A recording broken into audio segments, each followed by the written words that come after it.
Welcome back to the We Don't Know Shit podcast. We're here in episode 2, talking mad shit about last night's Super Bowl.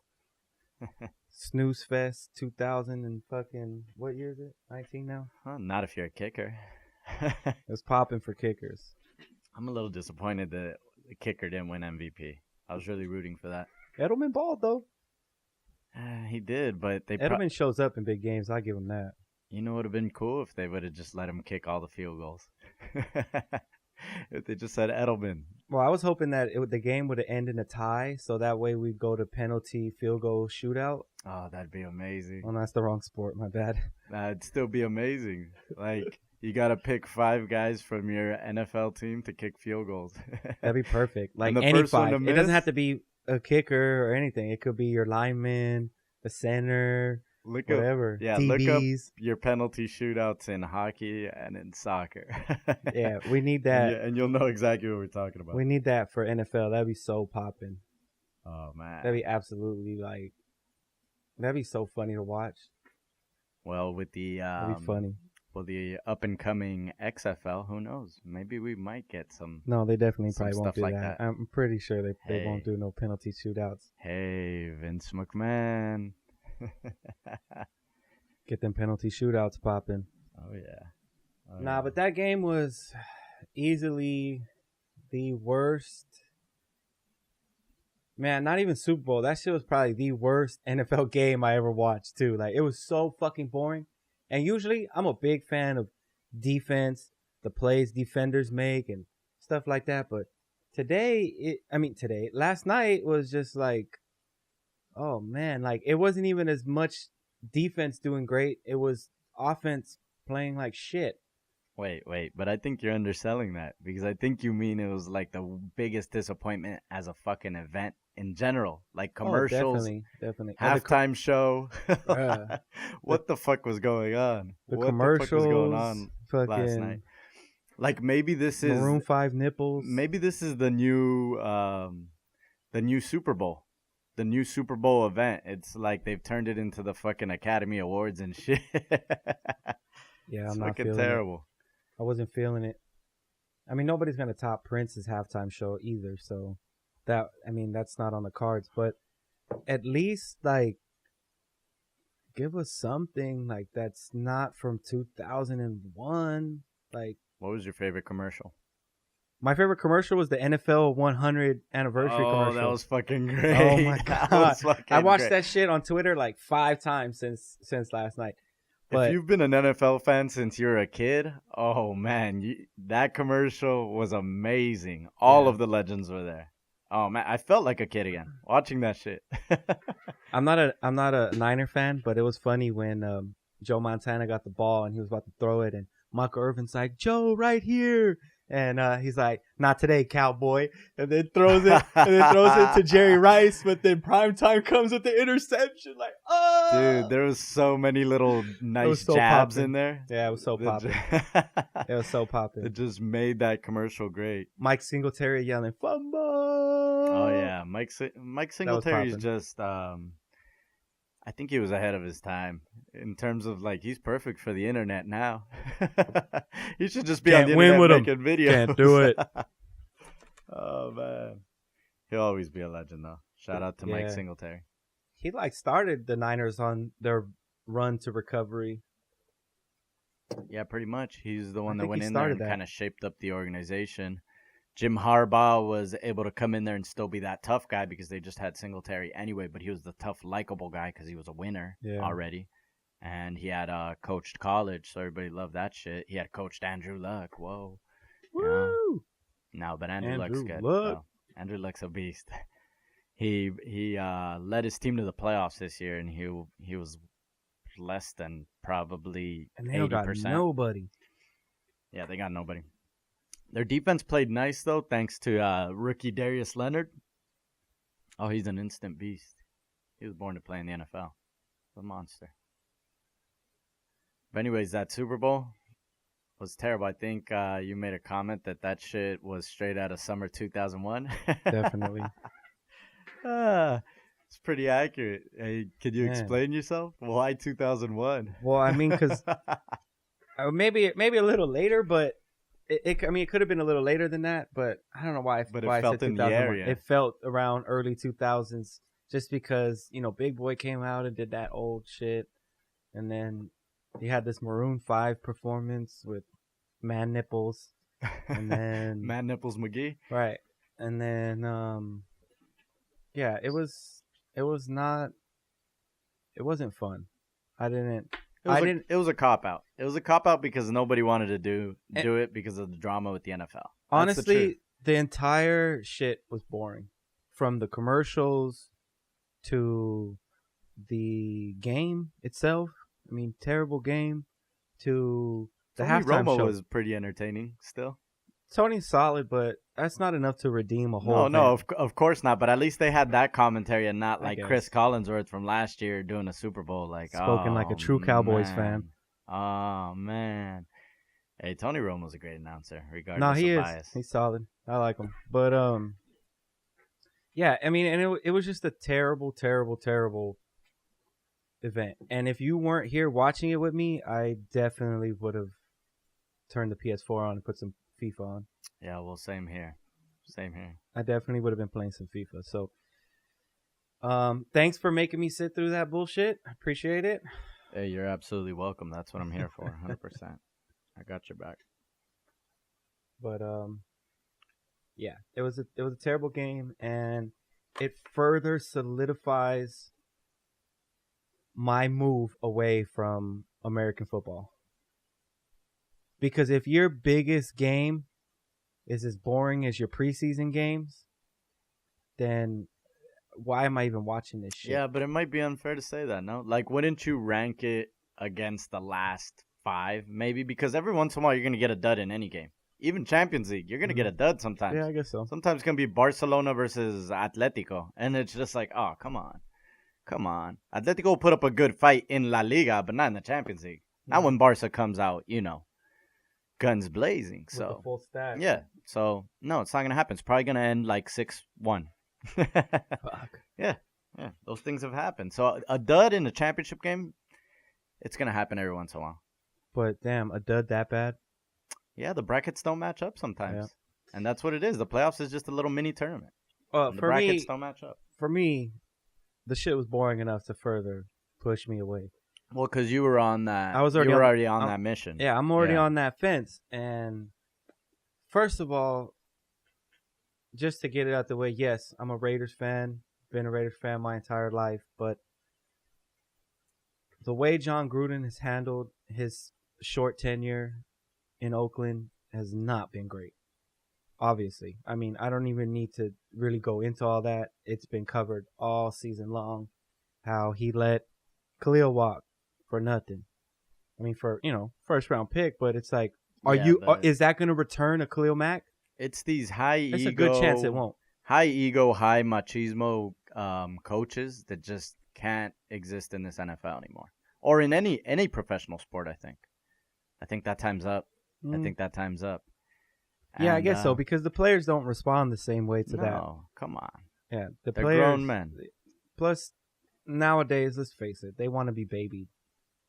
Yeah, but they're still grown men, but they still don't want to be talked to a certain way or punked or told what to do. A majority of them, believe it or not, they probably just want some compassion and shit. Yeah. You know what I mean? Something as basic as that. And it's just not going to happen because this dude's like, I made it work because I punked everybody to make it work. Well, look what's happening to Jim Harbaugh, right? Yep. Like, it's not working. Even if it is kind of working. He's bringing Michigan back. But I think the problem with it is that it's very inconsistent. It's not like an Urban where it's just like win, win, win, win, win. It's not like a Nick Saban where it's like win, win. Jim Harbaugh's like, kill it one year, and then the next year it's like, what the fuck? Like, you guys won 2 games? It's the strangest, most inconsistent, most erratic, I guess, kind of, it's a bipolarity of coaching, I guess. I don't know. That might be a little harsh, actually. Yeah, I mean, I honestly think Gruden might have just been too far removed from the day-to-day grind of the game itself. And his not ego necessarily blew up more of course, on TV. Of course. No, of course. But I think it's more so he's just out of touch. Out of touch with the players, out of touch with the schemes, out of touch with how the NFL plays. I almost feel like he was out of touch back then, though. When he first coached the Raiders, I almost feel like he was out of touch. Maybe. But I think, like I said, that was just a little more doable back then. My thing is, though, is he really a head coach or is he just an offensive coordinator? Realistically. He's just an offensive coordinator. Right? Yeah. So why give him 10 years, $100 million? Yeah, we've never seen him build a defense. Right. He's never... The dominant defenses that he had were already pre-built. Yeah, it's... Which was almost perfect in a way that I think sometimes, like, why don't NFL teams adopt that kind of strategy now? Where it's like, we already have a great defense. Let's go get an offensive coach. You know what I mean? And sometimes they just go, we have a great defense. Let's go get a great defensive coach. And it's just like, well, your offense is still going to suffer. You still need offense. Yeah. Well, I think because the old NFL, you play to your strong points. You don't, you know what I mean? And you just try to win where you're strongest at. So if you're a really good defense, you try to beat teams with your defense, not necessarily with your offense. That's true. But, I mean, balance has always been the key. Right. And then you look at the Patriots. That's balance. Yeah, that's balance because... One year they'll have a shitty-ass defense, but their offense will come and win the Super Bowl. No, but check it out. One year they'll have a shitty-ass offense, and then the defense comes and wins the Super Bowl. So... Even on paper, they're mediocre on both ends. Oh, of course. But that's all they need. There's been plenty of interviews of former and current players that have said, like, man, these guys aren't more talented than us. They just play better. Yeah. No, they're just better coached. They run in better schemes. They all know their roles. They all play their roles, and they win games. They all dedicated to winning. And that's what it takes, I think, in any sport, any team, any level. You just got to have a group of players that are dedicated to not only playing their roles, but dedicated to winning. But it's crazy because even the stars know how to play their roles. Yeah. And that's rare. Yeah. Usually the other guys kind of figure it out. They're like, okay, but sometimes there's almost too much deference to the star. I think, at least for Patriots concerned, when they have stars, the stars want to come there because they want to win. Absolutely. Not because they want to be a star anymore. Like, you know what I'm saying? Like when Randy went there, he was more concerned about winning than he was about being the star. But at the same time, nobody trusted him anymore. Yeah. Nobody wanted to give him a shot, so he knew, hey, if nobody's going to give me a shot, like Belichick's going to appreciate my talent. Yeah, I might take a pay cut for a few years, but I get to become a star again. Right. You know what I mean? Working with the best quarterback in the league of all time. Come on. Yeah, you're right. Come on. You're right. What can we do about that? Even for all you Tom Brady haters out there, it's just like you guys just got to come to terms, unfortunately. I'm part of you guys. I'm a Tom Brady hater too. I'm just tired of seeing the guy win, but I can't say that he's not the greatest quarterback of all time. I mean, while I'm watching it, it's ridiculous. I mean, I've never seen anything like it. No. I always will give credit where credit is due, and yes, it's definitely due to the Patriots, Tom Brady, and Bill Belichick. Belichick, man. But at the end of the day, fuck them. Yeah, fuck them for winning another Super Bowl. But you know what? Who gives a shit about the Rams, too? And you know what? Who gives a shit about American football anymore? That shit's over. That season's done. Those games are not going to be played until next fall. So let's shift our focus to what we got going on now. And what we got going on now, especially today, after we're done recording this episode, we'll probably sit here and watch the Liverpool game. So what are your thoughts on the Premier League? You think Liverpool's going to seal the deal, or you think City's going to catch them? Or you think Tottenham's going to be a dark horse and just pull up? I think Tottenham absolutely has the potential to be a dark horse. Oh, yeah, 100%. But no, it's not going to happen. It's a two-man race. You do not believe in Harry Kane? No, I do not, because I believe he was chilling with Robert Kraft last night wearing a Patriots jersey. Are you serious? Yeah, I saw a picture out there. I did not see that. What the fuck? It might even be from another game, maybe, but it's still him in a Tom Brady jersey. Damn. So Harry Kane. Damn, both of Sam Kroenke's teams lost this weekend. Yeah, you see? See what I mean? So, but to me, the Premier League, to get back on that point, is it's basically a two-man race. It's City, Liverpool. Thank God, finally. Like, it's an actual real possibility. But you just can't count out City ever. Yeah, they're too talented. They're too stacked. And they're Pep. So very well coached. Pep. since we were on Belichick being the greatest NFL coach of all time, I'm going to throw this out there. I don't care how controversial it may be, but Pep right now may be the greatest soccer coach of all time. He might just be it right now. There's not enough for us to fully seal the deal, but I'm saying, like, I saw it you know what I mean? Before it became official, before he ended it all, and we're like, whoa.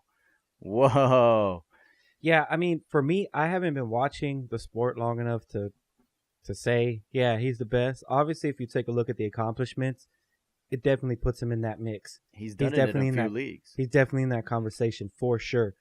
But me personally, I haven't been watching long enough, so I can't make a call like that.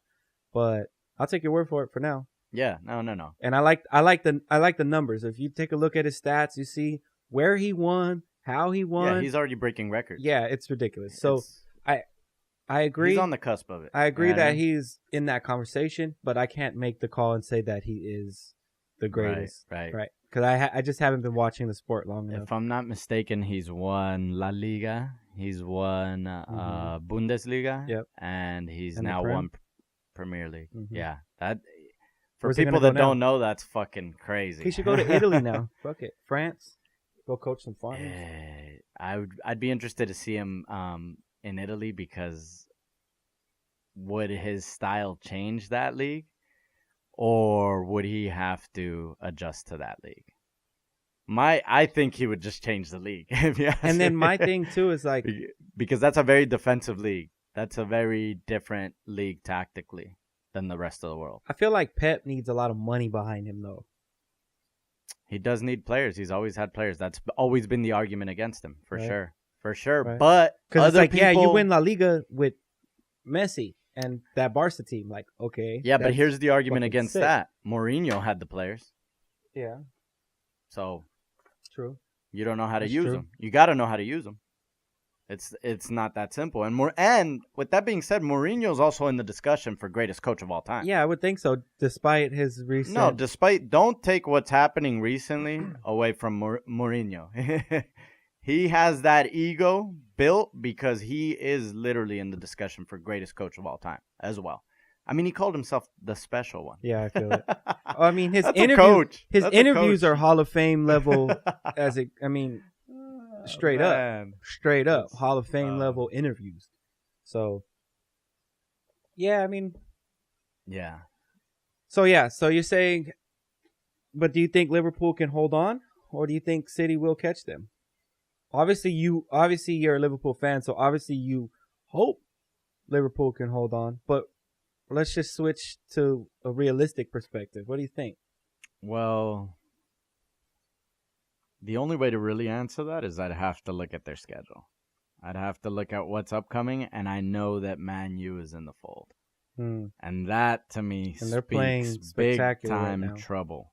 Yeah. They are absolutely playing spectacular right now. Not only that, after today's game, which is against West Ham, okay, and hopefully that's a win, because West Ham's also playing really well. You got to remember who's at the helm right there. Pellegrini is no coach to doubt. He's also coached some of the biggest teams in the world, okay? Then they have Bournemouth, who's not bad for like a mid to bottom table team. This is Liverpool's schedule? Yeah. And then after that, you must have forgot what happens in February. Champions League. So they got to play... minus Virgil. Virgil's not playing that Virgil, game. They got to play Bayern. They got to play Bayern. Okay? Luckily, it's at Anfield. Right after that, they play Man U and Watford. Okay? That's Liverpool. Now, if we look at what Man City has lined up, and just how they score on demand no matter who they play anyway. But they get Everton, Chelsea, a Chelsea that's seemingly falling apart. Then for Champions League, they get Schalke. Come on. And then they get Chelsea one more time and West Ham to round out the month. It's going to come down to the wire. And that's going to be close then. It's a game of inches now. Yeah. In terms of like it could be decided by a goal. You know what I mean? Right. It's insane. That's definitely really, really close. It's insane. This is probably the most exciting the Premier League has been. The Premier League race has been in years. If anybody wants to get into soccer, right now is the time. At least Premier League soccer. Just watch it. Just watch till the end of the season. The season ends in April? April, I believe. March or April. Damn. Sure. Let's just say April. That's so American of me to not know when it ends. But it doesn't matter. It's a few months, and it's going to be very close. It's going to be very close. Pending a complete meltdown from either team, which it's pretty hard to see that because they're so loaded with talent on both sides that they can make up for injuries, they can make up for drama, they can make up for all the shit that goes on with big teams like that. Right. So that's how I feel. Okay. What about Champions League? You think Liverpool can get past Bayern? I do, because Bayern's not that good anymore. Okay. Not as good as they used to be, but it's still Bayern, regardless. Right. And Klopp doesn't have the best record against Bayern either. Well, the reason he doesn't is because his coaching style didn't change much when he came to the Prem. He's using the exact same coaching style. It's just in the Prem. So when he goes over there, they already know him. You know what I mean? I meant from when he played. When he coached over there. Well, he didn't have a great. Yeah, but Bayern, when he coached over there, was like how PSG is in the French league. Bayern had been cooking for so many years, and then Dortmund came out of nowhere and became relevant. Was actually, challenging Bayern for the number for basically the Bundesliga. Right. And that shit came out of nowhere. Like, nobody's just gonna come in. Well, they got one or two, right? You know what I mean? Yeah, they got one or two in between there, and they made it to, I think, 2 Champions League finals in that time. Damn. Klopp. Klopp making it to Champions League final was not a new thing. That's his thing. That's his thing. That's why he's so good. That's why he's so good. That's how a coach like that comes to the Prem. You know what I mean? It's just like, whoa. And Liverpool had been chasing him for a while, but it was very hard to let go of Brendan Rodgers. Brendan Rodgers was a good coach. He was a very good coach. He absolutely changed the culture there. But I think after a while, too, it was very, I guess, how we were hitting on earlier, Gruden-like and Jim Harbaugh-like, where... Grudinho. Yeah, where it was just Brendan Rodgers was still old school and just, like, tough on the youngsters. Because that's the reason Raheem Sterling basically wanted out of Liverpool. He just didn't get along with Brendan Rodgers. And that's how we lost Sterling. Because from the get, even when Sterling was just a little guy, like, we knew that was Liverpool's future. We were like, oh, this is the next guy up. It was like, imagine seeing Mbappe now, right?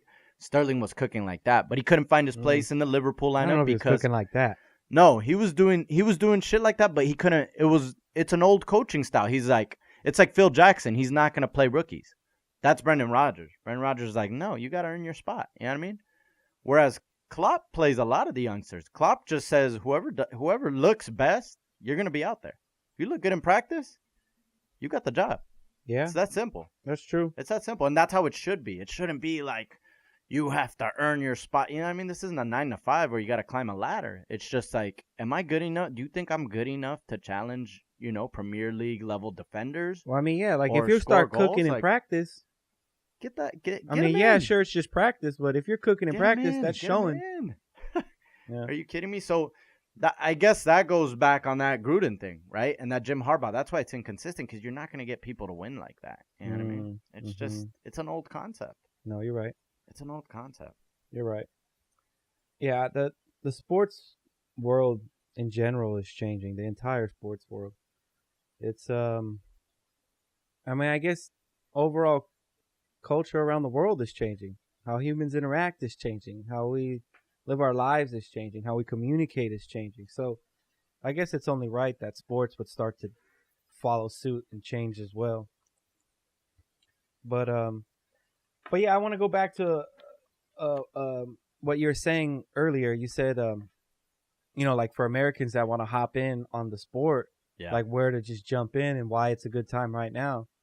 Well, it's like if you're kind of on the fence or you never really watched soccer and you're really interested in watching soccer, the Premier League airs on NBC Saturday mornings, I think.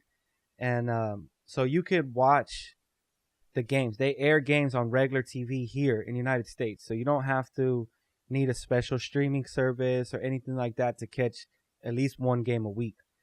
And usually it's a pretty good game that they have for general broadcast. It's usually one of the top 5 teams, 6 teams, and somebody else. But yeah, like if you're really interested in getting the Premier League, you just don't know how, or you're tired of these backdoor, shady, 480p streaming links, then just turn on, if you're in LA, Channel 4. What if you're just nostalgic and you like 480p? Like it just, it tickles your soul. You're like, then you need to go to YouTube, click the little gear icon, and make sure you select 480p when you have it watching our videos. To an old RCA TV. Pop in the CRT monitor. Yeah, dope, man. Dude. It'd be dope. That's nice. Man, those things blow up. You know that? I'm sure. They're filled with gas. They can explode. When I was working at the arcade spot, those fucking TVs used to get hot back in the day. Dude, like when I had to build those arcade machines, like most of the time we were putting LCD monitors in them because they're kind of updated. Yeah. But there are some older ones. People want that retro CRT monitor too. Right. So we had to build those too. Those fucking monitors, just the monitor itself is like 60 pounds. Okay. Fucking super heavy. It's solid glass. Like everything is glass with all these wires and everything on it. And then there's like a pocket, I guess, of gas in there too. So if you... How big? Not too big, but they can pop and explode. Like not explode crazy like, we're going to blow up our fucking house. But like, like in a cylinder the size of a guitar? Like, do you think it'd be like that much gas? Not necessarily a cylinder in there, but like the amount of gas that probably that would hold? Like the size of a cigar, I guess? Yeah, probably like about the size of a cigar, I would say, give or take. I mean, I'm not an expert on the CRT monitors, so I can't say fully. But I do know that we had 2 different kinds. That's still a crazy-ass fact. I know we had 2 different kinds of CRT monitors. I mean, they were the same size and everything. They were just 2 different companies, so they were built slightly different. But they required 2 different CPU boards, right? Okay. So one board obviously went to one and one went to the other. But if you plug the wrong one in, you would just hear a and then just all kinds of like just smoke. Are you kidding me? It wouldn't catch on fire or anything, but it would just like, I guess it would electrify and just explode the fucking gas. It would ignite it. Right? And it would just it would just pop. God. Did anybody ever get hit by one of those? Nah, because usually when you plug it in, it's already in the box. Oh, it's just like a short. So it's more like exactly. Like, but it makes a popping noise because it pops the gas pops and then the whole thing cracks. And then you gotta fucking deal with that. Still though, it's an ignition source. So if you had that TV by a fucking carpet, or like you had some old newspapers, or maybe it was after Christmas and you had some gift wrap. And the thing is, it's going in a wooden box. Fuck yeah! Some of those. Remember, they weren't even like real wood. It was like it's it was like corkboard type shit. It's that I forget what that wood is called, but it's like particle board type. Yeah, wood. It's like a particle board, pretty much. Right. Oh man, that shit would have lit up. Yeah, I it's wonder like how Tinder. many fucking houses burned down because of a fucking massive TV like that. Maybe some have. I'm sure some have. Come on, I'm sure some for have. sure. I wonder what the number is. That and must be man, I crazy. hated doing those CRT Fucking ones freak because it required like at least 10 or 15 minutes more work per machine, and so that and I didn't get paid more for those machines than the LCD ones. I got paid the same, so it was kind of like, fuck, man, I'm wasting more time on these bullshit ass monitors.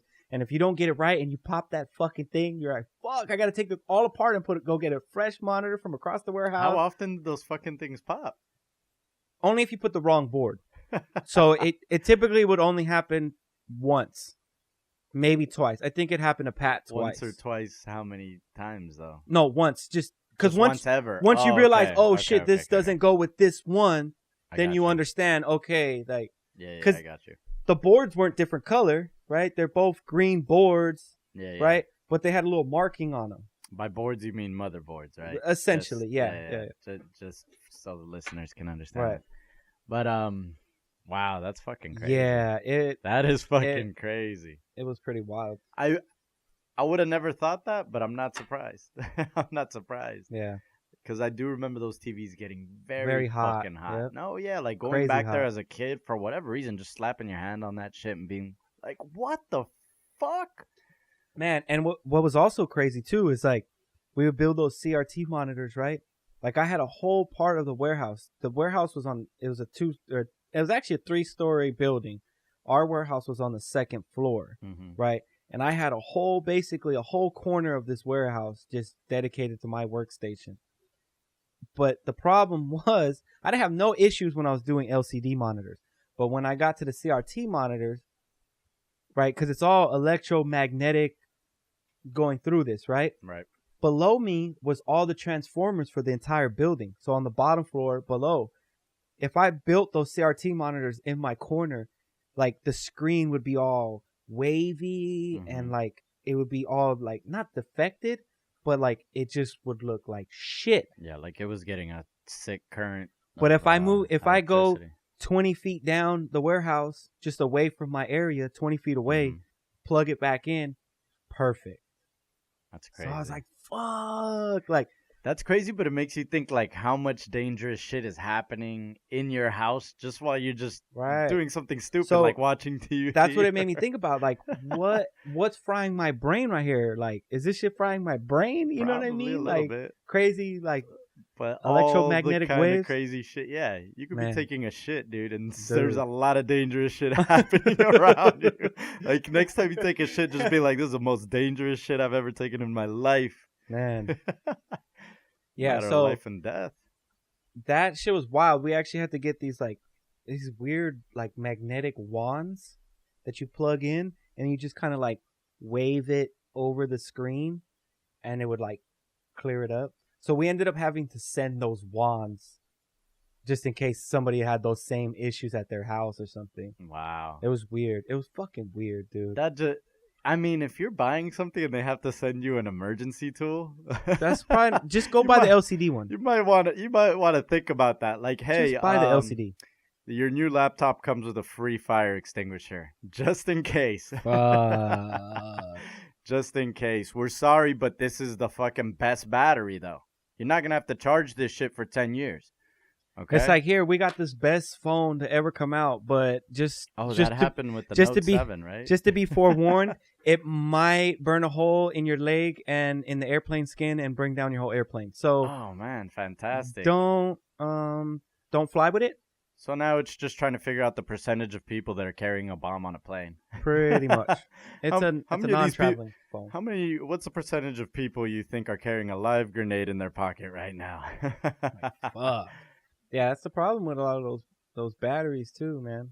They try to make them too powerful, and you know what's crazy is that a lot of those made it on planes anyway. Oh yeah, right? Hell yeah. Well, of course. So I bet you there's still some floating around right now. Oh no, there absolutely is. Listen, I had one. Not fixed ones. I had one, and Samsung got so nervous because of that shit that they forced you to shelve your shit. Because mine's never had a battery problem. My battery never overheated. I'm one of the lucky people that got a good one. Oh, you know what I mean? Yeah. And it was the fucking greatest phone ever. I loved everything about that phone. It was great. It was continuing what Samsung was already doing with their Galaxy lineup. Right. You know what I mean? Right. It was fucking great. It was the actual equivalent. It was the real iPhone killer, I believe. Now it was a nice phone. Now they're kind of on par after all that bullshit happened. But I did not want to return my shit.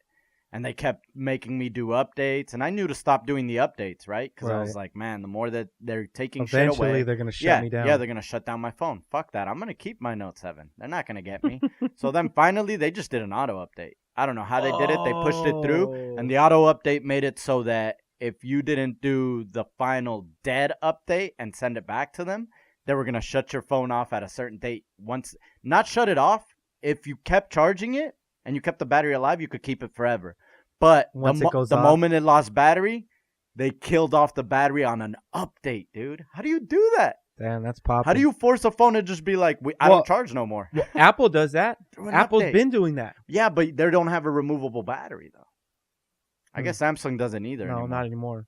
But that was their thing. That's why they were able to do that. I think the Note 7 was the first one without a removable battery of the Note series. Okay. Not Galaxy, of the Note series. Yeah, because my S7, you can't take the Yeah, battery yeah, yeah. out. I know it started much earlier than that, but I think the Note 7 was the first Note model that was just like, you can't take the fucking battery out. Because that's what people liked about the big phone at first, too. It's just like, you could go and get those aftermarket juiced batteries, you know? That's right. I remember and you that. wanted those because the technology hadn't caught up to like the big screen yet. Right. You know what those I mean? big battery packs that would just slap it in. was killing your battery. Like I had to charge my phone probably like every hour and a half. No joke. Without making fucking phone calls, without nothing. Just it on, just doing background shit. Even just getting notifications was just destroying that shit. Oh my god. The battery hadn't caught up to the fucking big screen. I mean, I think that's how it always works, though. I think the big screen comes first, right? Yeah, big screen. The egg or the chicken. Yeah, yeah, I mean, yeah. I think it was the big screen. Big screen. Big screen, and then they figure out how to make the adjustment and give it more power. Yeah. But at first they're gonna sell you on it being big anyway. So you're going to buy it. Even if they're like, power sucks. You're like, yeah, but I'm going to have a 75-inch TV for fucking $500. You know what I mean? Right. In a fucking studio apartment. No, you're right. You're right. Like, holy shit. Yeah. Man. So what'd you do after Super Bowl last night? Took a dab and then... Makes sense. Watched some videos about lion's mane's mushrooms. Holy shit. Other than that, elaborate on that. What the fuck is lion's mane? I mean, it's a mushroom. Extract? Right? It's like mushroom extract? Or... No, lion's mane is an actual mushroom. Oh, okay. Right. So, lion's mane, I guess, supposedly, I don't know, because I'm not trying to make any claims, right? I don't know shit. No. Just based on what you know as a consumer. Remember, listeners, we don't know shit. I'm just asking you based on what you know as a consumer. You just bought it because you saw the label or But whatever? I guess I could say what piqued my interest in it is it has positive effects for your brain, right? So it's supposed to help. I don't know. It's supposed to help, like... Is it one of those nootropics? Is that what they call that? I don't know, but I know it's supposed to help, like, the neurons fire in your brain, right? And it's supposed to help prevent Alzheimer's or, you know, those kind of, like, brain disease where you lose your memory, dementia, those kind of things. It's supposed to help prevent that, right? I guess, I think it's Alzheimer's, where it's like a plaque builds up in your brain on the receptors, but the lion's mane promotes this like film that goes over the receptors that kind of prevents the plaque from building up, right? So it's supposed to help your brain fire a little bit better. You're supposed to have a little bit better cognitive function. Yes, exactly. And okay, so it's basically a smart drug. I mean, which is under the category of a nootropic. I guess so. See, like the thing is, like the issue I was having because I was watching a lot of videos and people were calling them medicinal mushrooms, and I completely get that. I completely get. I mean, you could put that moniker on anything. That's my point. Is you could put that on anything, and in fact, the only reason why you would call it medical mushrooms is because you're trying to classify it for government purposes. You know what I'm saying? You're not trying to. It's something that just grows in the forest on trees and on the forest floor. Like, it's not something that was put together in a lab that was specifically made for medical reasons. Like, it's a mushroom. You could just eat it. You don't even need. That's true. You know what I'm saying? You don't even need it for medical reasons. It could just be something you put in your soup or something you fry, you saute it or whatever. Yeah. You know what I mean? It doesn't have to be a medical thing. And that's why I'm like, dude, like, let's not call them medical mushrooms. Let's just call them mushrooms or fungus or fungi, right? Yeah, imagine like they called portobellos medical mushrooms, right? Like, and you were gonna get your like a ribeye steak, and you're like, can I get the medical ribeye? Yeah, it doesn't even make no fucking sense to me. Like that's what that was my thing. Like last night I was watching these videos, and I get it. They do have medical benefits, right? But it's like when you're drinking aloe vera like water or like you're drinking aloe vera drink. Are you like, oh, I'm drinking a medical juice? Right. No. You know what I'm saying? Yes, aloe vera has, medicinal properties in it, but it's also people just drink it as a drink sometimes too, you know? It's a misnomer in calling it a drug because what it really is what is food? Food, I guess you can probably describe it kind of working like a drug, but it's nutrition. Yes. So that's what it is. It's just nutrition. It's just shrooms are just nutrition. Right. Just like any other food. Exactly. And you see how your body responds to it. It's it either not responds medical. well. Like, your doctor isn't going to give you a prescription for medical, lion's mane mushrooms. Right. You know what I'm saying?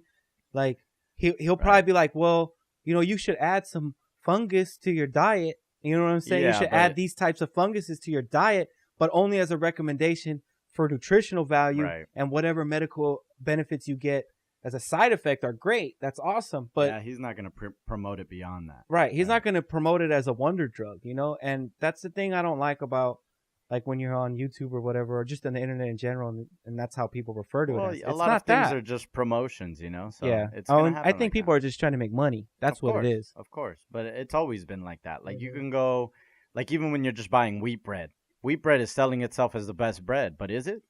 Like, has anybody ever looked into wheat bread? Wheat is not that good for you people. Yeah, and I don't even really like wheat bread, actually. I know, but for years, it was the healthy bread. I get it. Before the age of information really took off, we were all just like, they were like white or wheat.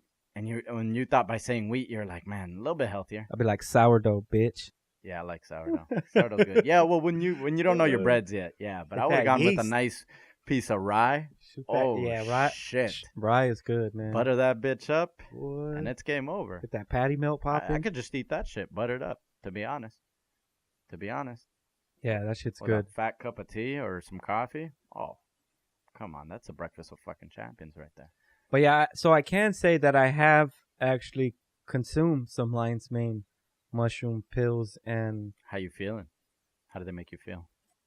I mean, I feel a little bit juiced up, but I still, I think it's still too early in the run. No, it absolutely is, but it wouldn't be a disservice to ask how you feel super early, because probably nobody really does that. Right. Yeah, I think early on it still needs it hasn't time gotten in your system. Right. No. I think it still needs time to take effect, but that's the problem with any vitamins. But yeah, I was gonna say, like, I think it's more of a right, because if you understand, like, what I said about how it creates that layer of film over your receptors and yada, yada, yada, right?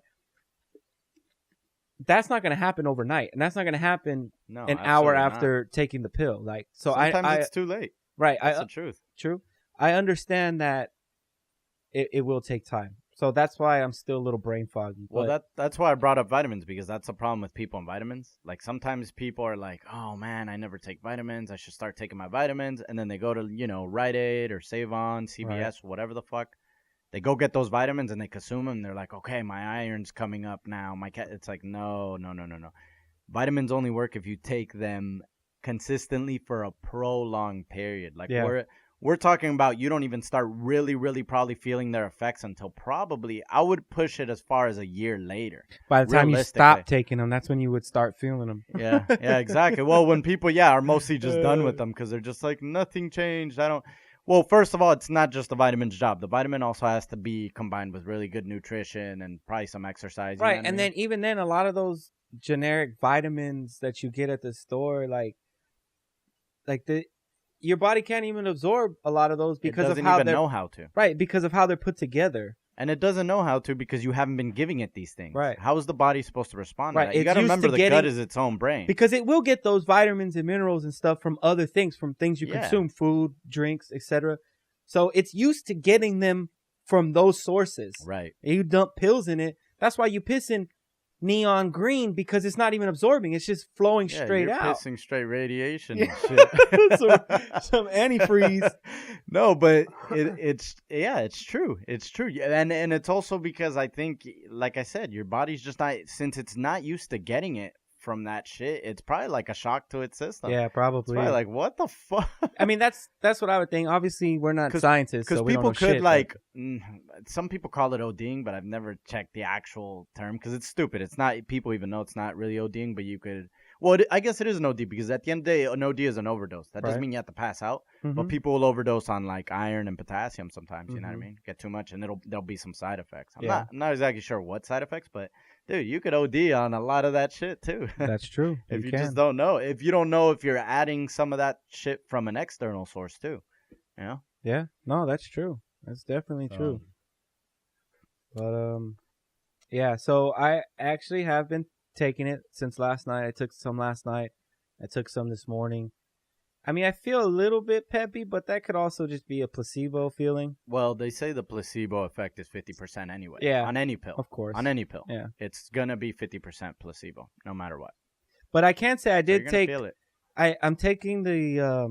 I don't have the bottle near me, but I'm taking Paul Stamets' line of Lion's Mane, and last night, like That's a good name to have on it. The recommended dose is two capsules, and I ended up getting a little slight headache. I don't know if it was exactly from that, and maybe it was just a shock to my body, or it could have just been a built-up from the whole day because I didn't really eat that much all day yesterday. Right. So it could have been that too. But so today, starting fresh, I feel fine. I didn't wake up with a headache, so I'm I'm kind of thinking it wasn't that. Yeah. But so far, so good. I mean, I have a little bit of extra little pep. But he recommended to Joe Rogan, actually, that you combine Lion's Mane, a little bit of niacin, and I used to take niacin. And some psilocybin. Oh shit. Yeah. And that's a nice little elixir.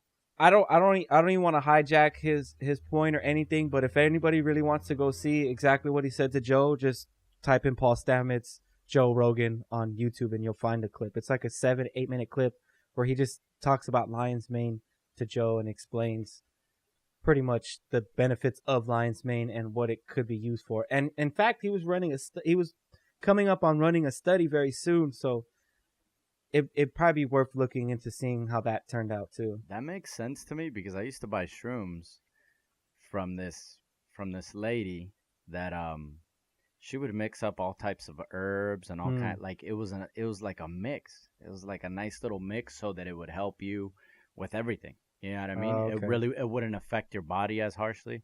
You know what I mean? And it just made you feel better. It was nice. I don't remember what exactly she put in there, but that's why that makes sense to me a little bit. Yeah, I don't remember exactly what Paul said, but it's stored somewhere on video.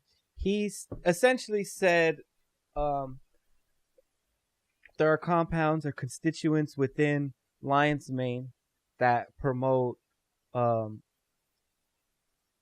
it promotes nerve growth. Okay. I believe. And his thought about putting niacin with the psilocybin and the Lion's Mane would basically drive those constituents to your nerve endings, because niacin will, I guess it shows up on the edges of your nerves, right? So if you take a lot of niacin, or if you do a niacin flush, which I have done before, you get real red and you kind of burning, itching, red. You could do that. It's so it goes to your nerve endings, right? So he was saying that you could use niacin basically as the vehicle to push the constituents within the Lion's Mane and the psilocybin mushrooms to the nerve endings. That makes sense. That makes sense to me. Another name for niacin too is it's just vitamin B3. Yeah, people out there. So you might even be consuming a little bit of it in like a multivitamin. Most likely. Can definitely go just get a a single bottle of just niacin. Niacin. Yeah, absolutely. And it helps lower cholesterol, ease arthritis, and it boosts it, and it also just boosts brain function, of course, because it gets all that going. So I guess working in conjunction with the Lion's Mane seems to theoretically make sense, right? Obviously, they have to run the studies and figure out if it works or not. But they did do these Lion's Mane studies on mice, and they have seen very, very positive results. So, I would suggest go find that Joe Rogan clip of Paul Stamets talking about Lion's Mane, because he really goes in depth on it a lot better than any of us can, because again, we don't know shit, and that actually wraps up episode 2. All so right. Tune in next week. We should have another episode coming out, and make sure to stay with us on Twitter at WDKS Podcast, and that's also the same on Instagram and Facebook as well. Plus, you can follow us on YouTube, subscribe to our YouTube page, and we will be having actual debate videos coming very, very soon. Short, a couple-minute debate videos on single topics. So stay tuned for that. Make sure you subscribe, hit the bell notification on YouTube, and peace. Good vibes and great times. The Blue Coyote lives.